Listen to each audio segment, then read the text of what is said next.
Hello hello students.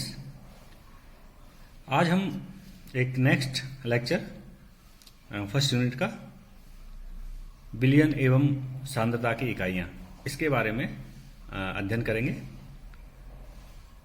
विलियन दो या दो से अधिक पदार्थों का समांगी मिश्रण विलियन कहलाता है। और ये जो पदार्थ होते हैं जिनको मिलाकर के हमने विलियन बनाया हुआ है, ये कंडीशन ये है कि ये दोनों पदार्थ आपस में कोई रिएक्शन नहीं करने चाहिए। तो इस तरह से बना हुआ जो मिश्रण है वो विलियन कहलाता है। अब यहाँ पर एक और चीज आई है, समांगी। समांगी का मतलब होता है समान कंटेंट। जो दोनों पदार्थ है विलियन के किसी भी पार्ट से, किसी भी हिस्से से अगर हम कोई उसका स्पेसिमेन ले, सैंपल ले, तो उसमें दोनों पदार्थों का जो मिश्रण है वो समान रहना चाहिए। तो इस तरह से जो विलियन है वो क्या कहलाता है, समांगी मिश्रण जो है वो विलियन कहलाता है। तो कोई भी जो विलियन होता है वो विलियन दो प्रकार के पदार्थों से मिलकर बनता है, और दो से ज़्यादा भी हो सकते हैं। एक तो उसमें होता है विलेय। विलेय सामान्यतः हमेशा कम मात्रा में रहता है। और दूसरा होता है इसमें विलायक। विलायक ज़्यादा मात्रा में होता है। और विलेय और विलायक दोनों का जब समांगी मिश्रण बन जाता है तो वह जो मिश्रण है वो क्या कहलाता है, विलियन कहलाता है। विलियन के जो घटक है, अब बात आती है कि विलियन के घटक कौन से हो गए। विलियन के घटक हो गए, एक तो विलायक हो गया जो कि अधिक मात्रा में रहता है, और एक हो गया विलेय जो कि कम मात्रा में होता है। ठीक है, तो इस तरह से इन दोनों को मिला करके क्या बनता है, विलियन बनता है। विलियन ये विलायक के ऊपर डिपेंड करता है। जैसे अगर मान लो जल में विलियन हम बनाते हैं तो वो जलीय विलियन कहलाता है, या अदर किसी सॉल्वेंट में हम विलियन बनाते हैं तो उस सॉल्वेंट का विलियन कहलाता है। जैसे मान लो वायु भी अपने आप में एक सॉल्यूशन है। गैसों में मिश्रण है ये, ठीक है, दैट इज ए सॉल्यूशन। उसमें विभिन्न प्रकार की गैस होती है। जैसे हम बात करते हैं सोडियम क्लोराइड को हम जल में घोल देते हैं तो ये लवण का जल में विलियन हो गया है। एल्कोहल में अगर वाटर में हम सोल्यूबल करते हैं इसको तो ये एल्कोहल का जल में विलियन हो गया। ठीक है, तो इस तरह से ये विलियन कहलाता है। अब बात आती है कि सांद्रता क्या होती है, ये और सांद्रता की इकाइयां किसी कहते हैं। किसी भी विलियन की सांद्रता या स्ट्रेंथ का मतलब होता है कोई भी जो विलेय है उस विलेय की कितनी मात्रा उस विलायक में घुली हुई है, और जो विलियन बनता है एक तरह से विलेय और विलायक का जो रेशियो है या अनुपात है, या हम ये कह सकते हैं कि कितनी स्ट्रेंथ, कितनी मात्रा किसी विलेय की किसी विलायक में घुली हुई है, वह उसकी क्या कहलाती है, सांद्रता कहलाती है या स्ट्रेंथ कहलाती है। किसी विलेय की ग्राम में वह मात्रा जो कि 1 लीटर विलियन में उपस्थित होती है, और इसे हम ग्राम प्रति लीटर में भी व्यक्त कर सकते हैं। कोई भी विलियन है, उस विलियन में विलेय कितना घुला हुआ है, ठीक है, ग्राम प्रति लीटर में कितने ग्राम 1 लीटर में घुला हुआ है, वह उसकी क्या कहलाती है, सांद्रता या कंसंट्रेशन बोलते हैं उसको। स्ट्रेंथ भी बोला जाता है कई बार। तो इस सांद्रता की कई सारी इकाइयाँ होती है, उन इकाइयों को हम वन बाई वन डिस्कशन करेंगे। पहले हम डिस्कस करते हैं नॉर्मलिटी और नॉर्मलता। नॉर्मलता का मतलब होता है कोई भी 1 लीटर जो विलियन है उस 1 लीटर विलियन में विलेय का मतलब जो सॉल्यूट होता है उस सॉल्यूट के कितने ग्राम तुल्यांक या कितने ग्राम तुल्यांक उसमें घुले हुए हैं 1 लीटर विलियन के अंदर, तो वह उसकी क्या कहलाती है, नॉर्मलिटी कहलाती है। नॉर्मलता कहते हैं इसको। अर्थात इस नॉर्मलिटी को हम कैपिटल N से इंडिकेट करते हैं। तो normality N is equal to number of gram equivalent of solid, किसी विलेय के ग्राम तुल्यांकों की संख्या divided by volume of the solution in the litre. जो सॉल्यूशन है उस सॉल्यूशन का आयतन है 1 लीटर में, और ये क्या है, विलेय के ग्राम तुल्यांकों की संख्या बटे विलियन का आयतन। इसको हम सिंप्लीफाई यूं भी कर सकते हैं, अर्थात नॉर्मलिटी बराबर ये W इज द ग्राम में मात्रा है किसकी, विलेय की, और ये क्या है, उसका तुल्यांकी भार है किसका, विलेय का, इनटू 100 और 1000 divided by B is the, या W is the weight of solute, या कोई भी जो विलेय है उस विलेय की ग्राम में मात्रा है, और V क्या है यहाँ पर, V इज द एक तरह से वह आयतन है जिसके अंदर ये W ग्राम घुला हुआ है।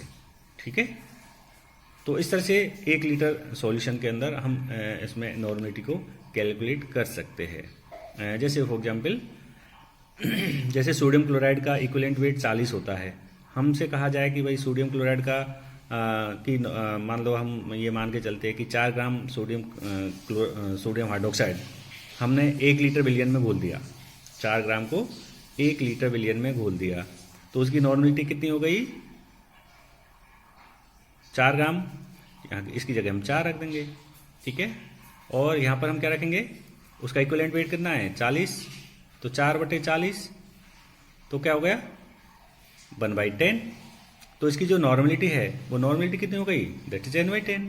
तो इस तरह से उसकी हम नॉर्मलिटी को कैलकुलेट कर सकते हैं। अब बात आती है मोलरता, मोलेरिटी। मोलेरिटी का मतलब होता है कि कोई भी जो विलयन है उस विलयन के 1 लीटर में उपस्थित विलय के मोलों की संख्या क्या कहलाता है? उस विलयन की मोलरता कहलाती है। इसे हम सामान्यतः कैपिटल M से इंडिकेट करते हैं। और मोल का मतलब क्या होता है? किसी भी जो पदार्थ है उस पदार्थ के ग्राम में भार बटे उस पदार्थ का molecular weight, that is called mole, ठीक है। तो इसका ये जो मोलों की संख्या है वो कितने मोल 1 लीटर विलयन के अंदर उपस्थित है, वह उसकी क्या कहलाती है? मोलेरिटी कहलाती है। तो यहाँ पर जैसे ये है विलय के मोलों की संख्या बटे विलयन का आयतन लीटर में। तो इस तरह से हम इसको लिख सकते हैं, इस तरह से हम इसको व्यक्त कर सकते हैं। अदर वे में हम ऐसे भी लिख सकते हैं इसको, मोलरिटी इक्वल टू W पदार्थ की मात्रा है ग्राम में बटे मोलर मास, ये मोल हो गया, नंबर ऑफ मोल्स हो गया ये वाला ratio, and into 1000 divided by V is the volume. यह वह आयतन है जो कि ये जो इतने ग्राम मोल है वो इस आयतन में प्रेजेंट है, बी आयतन में प्रेजेंट है, BmL में प्रेजेंट है। अब बात आती है मोलेलिटी। मोलेलिटी किसी भी विलयन के 1 किलोग्राम आयतन में घुले हुए या उसमें उपस्थित विलय के मोलों की संख्या। बात यह है कि मोललता और मोलरता में अंतर क्या है? यहाँ तो हम जो विलयन है उस विलयन की मात्रा वहाँ पर हम क्या ले रहे हैं? 1 लीटर ले रहे हैं। यहाँ पर हम क्या ले रहे हैं? 1 किलोग्राम। ये बस इनके बीच में बेसिक डिफरेंस है मोलेलिटी और मोलेरिटी में। तो मोलेलिटी को हम स्मॉल m से इंडिकेट करते हैं, इसमें बस दोनों बेसिक डिफरेंस ये है, मोलरता को तो हम कैपिटल M से इंडिकेट करते हैं और मोलेलिटी को हम करते हैं स्मॉल m से इंडिकेट करते हैं। तो m इक्वल टू विलय की मोलों की संख्या बटे बला की ग्राम में मात्रा इंटू 1000। तो ये क्या हो गया? आपकी मोलेलिटी हो गई है। और इसको हम ऐसे भी लिख सकते हैं m बराबर A into A divided by molar mass of solute into 1000 upon B। यहाँ पर A क्या है? यहाँ पर A उस पदार्थ की जो सॉल्यूट है उस सॉल्यूट की ग्राम में मात्रा है, और B क्या है? यहाँ पर B, यहाँ पर जो B ग्राम जो सॉल्वेंट है उसमें अगर ये घुला हुआ है 1 ग्राम सॉल्यूट अगर 20 ग्राम सॉल्वेंट में घुला हुआ है तो उसकी मोलेलिटी क्या हो जाएगी? A by molar mass into 1000 by V। तो इस तरह से हम उसका एक तरह से मोलेलिटी को हम दे सकते हैं। अब बात आती है एक नेक्स्ट यूनिट है कंसंट्रेशन की, दैट इज पार्ट्स पर मिलियन, ppm। शॉर्ट में इसको हम क्या कह रहे थे? ppm, पार्ट्स पर मिलियन। मिलियन का मतलब हम जानते हैं, पार्ट्स मानी हिस्सा, पर मानी मिलियन, मिलियन मानी 10 लाख। कोई भी जो पदार्थ है उस पदार्थ का 10 लाख जो पार्ट्स जो विलियन है उस विलियन में कितना पोर्शन उस पदार्थ का घुला हुआ है, वह उसका क्या कहलाता है? पार्ट्स पर मिलियन में उसकी स्ट्रेंथ कहलाती है। तो विलय की मात्रा, और खासकर ये जो यूनिट है उस टाइम में काम में ली जाती है जबकि बहुत डाइल्यूट सॉल्यूशंस होते हैं या विलय की मात्रा बहुत कम होती है, न्यूनतम होती है। ऐसी कंडीशन में हम ppm को काम में लेते हैं। तो किसी विलयन के 10 लाख भाग में उपस्थित विलय की संख्या पार्ट्स पर मिलियन कहलाती है, अर्थात ppm बराबर mass of solute divided by mass of solvent, mass of solute divided by mass of solvent into 10⁶, that is 1 million. तो ये कहलाएगी पार्ट्स पर मिलियन। या किसी भी विलेय के भार भागों की वह संख्या जो कि किसी विलायक के 10⁶ यानी 10 लाख मिलियन में भार भाग में उपस्थित होती है, वो उसकी पार्ट्स पर मिलियन में सांद्रता कहलाती है। अब है इसमें नेक्स्ट जो यूनिट है आपकी, वो होता है द्रव्यमान प्रतिशत, मास परसेंटेज। मास परसेंटेज का सीधा सीधा इसको हम कई बार आपने जो मेडिसिन की जो रैपर्स होते हैं उनके ऊपर लिखा हुआ W/W, तो W/W का मतलब होता है weight by wait percentage, weight by wait percent. जब कोई ठोस विलेय किसी द्रव विलायक में विलेय होता है तो उसकी यूनिट, तो उस अवस्था में इस यूनिट का प्रयोग हम करते हैं। तो किसी 100 ग्राम सॉल्यूशन में घुले हुए विलेय की मात्रा को हम द्रव्यमान प्रतिशत कहते हैं। इसे W/W परसेंटेज या भार वेट बाई वेट परसेंटेज के द्वारा व्यक्त करते हैं। तो W/W परसेंटेज इक्वल टू विलेय की कुल मात्रा ग्राम में बटे विलियन की कुल मात्रा ग्राम में, विलेय की कुल मात्रा ग्राम में बटे बिलियन, टोटल विलियन में जो विलेय है वो उसका जो विलेय है वो कितने बिलियन में घुला हुआ है, उस बिलियन की कुल मात्रा कितनी है, इन दोनों का रेशियो है और इसको हम किससे मल्टीप्लाई कर दे 100 से, तो ये क्या कहलाएगा W/W परसेंटेज कहलाता है। तो इस तरह से कई बार मेडिसिन में इस तरह का हम परसेंटेज आप देख सकते हो, W/W देख सकते हो, खास करके लिक्विड उसमें मेडिसिन में। आयतन प्रतिशत, जैसे W/W होता है ऐसे आयतन प्रतिशत होता है, इसे हम B/B परसेंटेज के द्वारा भी इंडिकेट कर सकते, जिसे हम वॉल्यूम परसेंटेज कहते हैं। जब एक द्रव विलेय में कोई भी जो द्रव विलायक घुला हुआ है या द्रव विलायक में घुला हुआ है तो इस स्थिति में हम सामान्यतः आयतन प्रतिशत यूनिट का सहारा लेते हैं। यानी कोई भी लिक्विड विलेय है, वो लिक्विड विलेय अगर किसी द्रव विलायक में घुला हुआ है तो सामान्यतः इसे हम B/B परसेंटेज से भी प्रदर्शित किया जाता है। B/B यानी वॉल्यूम बाई वॉल्यूम परसेंटेज से इंडिकेट कर सकते हैं। तो volume by volume percentage that is equal two billion का कुल आयतन बटे विलायक का कुल आयतन ml में दोनों ही into 100, that is the volume by volume percentage. जैसे फॉर एग्जाम्पल 10% एल्कोहल का जल में बिलियन का मतलब क्या हुआ है, 10% एल्कोहल B/B, इसका मतलब क्या हुआ, इसका मतलब ये हो गया कि 10 ml जो एल्कोहल है उसको हमने 90 ml जल में मिला करके टोटल जो सॉल्यूशन है वो उसको हमने कितना बना दिया, उसको 100 ml बना दिया है।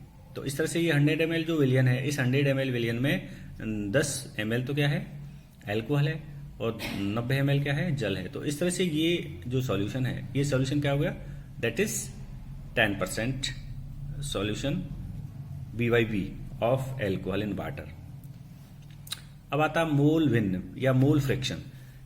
किसी भी विलयन के अंदर या मिश्रण के अंदर मोल भिन्न किसी घटक के मोलों की संख्या में विलयन के कुल मोलों की संख्या का भाग लगाने पर या जो अनुपात प्राप्त होता है उसे हम क्या कहते हैं, मोल भिन्न कहते हैं। मोल भिन्न को सामान्यतः हम स्मॉल x से इंडिकेट करते हैं। मान लो हम विलेय की मोल भिन्न निकालना चाहते हैं, विलेय की मोल भिन्न बराबर विलेय के कुल मोलों की संख्या, सॉल्यूशन के अंदर जो विलेय है उस विलेय के कुल मोलों की संख्या डिवाइडेड बाई बिलियन के अंदर कुल मोलों की संख्या। अब बिलियन के अंदर कुल मोल कौन कौन से हो जाएंगे, बिलियन के अंदर कुल मोल हो जाएंगे, विलेय के मोल हो जाएंगे प्लस विलायक के मोल हो जाएंगे। तो ये इनका जो रेशियो है, ये रेशियो क्या कहलाएगा, उस विलेय के मोलों की संख्या कहलाएगी। अब बात आती है विलायक के मोलों की संख्या। अब विलायक के मोलों की संख्या का यहां पर मतलब होता है विलयन के कुल मोल, विलायक के कुल मोल। कोई भी जो सॉल्यूशन है उस सॉल्यूशन के अंदर जो सॉल्वेंट है उस सॉल्वेंट के कुल कितने मोल है और उस सॉल्वेंट के जो मोल है उसमें हम किसका भाग लगा दे, बिलियन के कुल मोल। अब बिलियन में कौन कौन सी चीज हो गई, बिलियन में एक तो विलायक हो गया और एक विलेय हो गया। इन दोनों के विलायकों को जोड़ करके और इन दोनों के मोलों को जोड़ करके और विलायक के कुल मोल में हम भाग लगा देंगे तो उसका क्या कहलाएगा, विलायक का मोल अंश कहलाता है या मोल फ्रैक्शन कहलाता है। तो विलयन में उपस्थित सभी घटकों के जो मोल अंश होते हैं उनका एडिशन ऑलवेज 1 होता है। यानी विलायक के या अगर हम कहें कि भाई विलेय के किसी भी विलयन है, उस विलयन में के दो घटक होते हैं, एक तो विलेय होता है, एक विलायक होते हैं। अगर इन दोनों को मोल भिन्न को हम जोड़ देते हैं तो इसका जो एडिशन है ऑलवेज 1 आता है। अब नेक्स्ट है इसमें पीएच। पी यहां पर पीएच स्केल होता है, P from power and H from hydrogen. Hydrogen शक्ति, किसी भी विलयन की जो हाइड्रोजन शक्ति है वो क्या कहलाती है? पीएच कहलाती है। अर्थात कोई भी जो विलयन है, इस विलयन में कितनी हाइड्रोजन शक्ति है। ये जो पीएच स्केल है, पीएच स्केल एक सोरेनसन नामक वैज्ञानिक थे जिन्होंने 1919 में दिया था, और हाइड्रोजन आयन की जो कंसंट्रेशन है उसको व्यक्त करने के लिए उसमें कोई भी जो सॉल्यूशन है, उस सॉल्यूशन की अम्लता या क्षारकता को मेजर करने के लिए दिया जा सकता है ये। और ये जो स्केल है, इस स्केल की सहायता से हम किसी भी विलयन की ये पता लगा सकते हैं कि ये विलयन अम्लीय है, ये विलयन क्षारीय है, या ये विलयन उदासीन होता है। तो ये जो स्केल होता है, इस स्केल पर 0 से लेकर के 14 तक का एक स्केल होता है। ये 0 से लेकर के 14 तक स्केल होता है। इसमें 0 से और 7 और 7 से 14 दो भागों में हम बांट देते हैं। जैसे तो कोई भी जो विलयन है, उस विलयन का पीएच अगर 0 से 7 के मध्य आता है या 0 से 7 आता है तो हम कहेंगे कि ये जो विलयन है, ये विलयन अम्लीय विलयन कहलाता है, अम्लीय विलयन कहलाता है। और जैसे जैसे 7 की ओर हम बढ़ते हैं, 0 से 7 की ओर बढ़ते हैं, वैसे वैसे जो विलयन होता है, विलयन थोड़ा थोड़ा करके उसकी अम्लीयता जो करेक्टर है वो धीरे धीरे घटता चला जाता है, और एग्जैक्टली 7 पे जाके जो विलयन है कंप्लीटली उदासीन होता है। अर्थात वो न तो अम्लीय होता है, न ही क्षारीय होता है। 7 जो पीएच होता है किसी विलयन का, वो उदासीन परास में होता है। लेकिन जैसे ही आप 7 से 14 की ओर बढ़ते हैं, जैसे 8, 9, 10, 11, तो जैसे जैसे आप 14 की ओर बढ़ते हैं तो वो विलयन क्षारीय होता चला जाता है। तो इस तरह से कोई भी जो विलयन है, उस विलयन की जो पीएच है, इस पीएच स्केल की सहायता से हम इजीली दे सकते हैं, आराम से समझ सकते हैं उसको कि भाई इस विलयन का पीएच क्या होगा। मान से ही अगर 0 से 7 तक है तो अम्लीय, और 7 से 14 तो क्षारीय विलयन हो जाता है वो। तो इस तरह से कोई भी जो विलयन है उसका हम पीएच मेजर कर सकते हैं इस स्केल की सहायता से। किसी भी विलयन में पीएच, उसमें उपस्थित हाइड्रोजन आयन की सांद्रता के हाइड्रोजन आयन की सांद्रता को ऑलवेज हम ग्राम पर मोल प्रति लीटर में व्यक्त करते हैं। तो हाइड्रोजन आयन की सांद्रता का जो ऋणात्मक लॉग है वो पीएच कहलाता है। कोई भी जो विलयन है, उस विलयन की आपको पीएच निकालनी होती है, तो हम सबसे पहले क्या करेंगे, उस विलयन की हाइड्रोजन आयन की सांद्रता निकालेंगे। और हाइड्रोजन आयन की सांद्रता जब हमको पता लग जाती है, फिर उस हाइड्रोजन आयन की जो सांद्रता है, ये हाइड्रोजन आयन की सांद्रता को हम इस तरह से एक बड़े कोष्टक में लिख देते हैं। बड़े कोष्टक के अंदर अगर मान लीजिए कोई भी इस तरह से लिखा हुआ है, तो ये इंडिकेट करता है, ये इसका मतलब क्या होता है, ये इंडिकेट करता है that is concentration of hydrogen ion. ये बड़े कोष्टक में अगर H+ हमने लगा दिया है, तो ये इस बात का इंडिकेशन होता है कि that is the concentration of hydrogen ion, hydrogen ion की सांद्रता। और इस हाइड्रोजन आयन की सांद्रता का हम ऋणात्मक लॉग ले ले, इस तरह से ऋणात्मक लॉग। तो ये हाइड्रोजन आयन की सांद्रता का ऋणात्मक लॉग क्या कहलाता है, पीएच कहलाता है विलयन का। किसी भी विलयन का पीएच क्या होता है, जैसे कि डेफिनेशन में लिखा हुआ है, किसी भी विलयन की हाइड्रोजन आयनों की सांद्रता, और सांद्रता किस में लेनी है हमको, ग्राम मोल प्रति लीटर में लेनी है। इसकी सांद्रता का ऋणात्मक लघुगुणक, ये ऋणात्मक लघुगुणक, ये क्या कहलाता है, उसका पीएच कहलाता है। इसको हम अदर वे में ऐसे भी ले सकते हैं। तो शुद्ध जल का पीएच हमेशा, जैसे हम जल की बात करते हैं, शुद्ध जल का पीएच हमेशा 7 होता है। अगर मान लीजिए विलयन अम्लीय है तो उसका पीएच क्या होता है, 7 से कम होता है। विलयन अगर क्षारीय है तो पीएच हमेशा 7 से ज़्यादा होता है। तो इस तरह से जैसे आपने देखा होगा कई बार कि भाई हमारा जैसे रुधिर है, हमारा ब्लड होता है, ब्लड हमारा एक बॉडी के अंदर बफर सॉल्यूशन की तरह कार्य करता है, और ऑलवेज हमारी जो मेटाबॉलिक रिएक्शंस है उनको एक तरह से मेंटेन करने का काम करता है। लेकिन जैसे एक्चुअल में हमारे ब्लड का पीएच अप्रॉक्स 7.3 से 4 के आसपास रहता है। लेकिन जैसे ही अगर हमारे ब्लड का पीएच थोड़ा डाउन होता है तो हम कहते हैं जैसे कि एसिडिटी हो गई है, और उसके लिए हमको मेंटेन करने के लिए एंटासिड मेडिसिन हम लेते हैं। तो कुल मिला के बात है कि हमारा पीएच एक तरह से बहुत बड़ा रोल करता है हमारी बॉडी के लिए। हमारे विभिन्न प्रकार के जो केमिकल प्रिपरेशंस होती है, केमिकल रिएक्शंस के लिए पीएच बहुत बड़ा रोल अदा करता है। तो कोई भी विलयन का जो पीएच है हम इस तरह से इजीली निकाल सकते हैं अगर हमारे पास उस में हाइड्रोजन आयन की सांद्रता हमको पता हो। Thank you.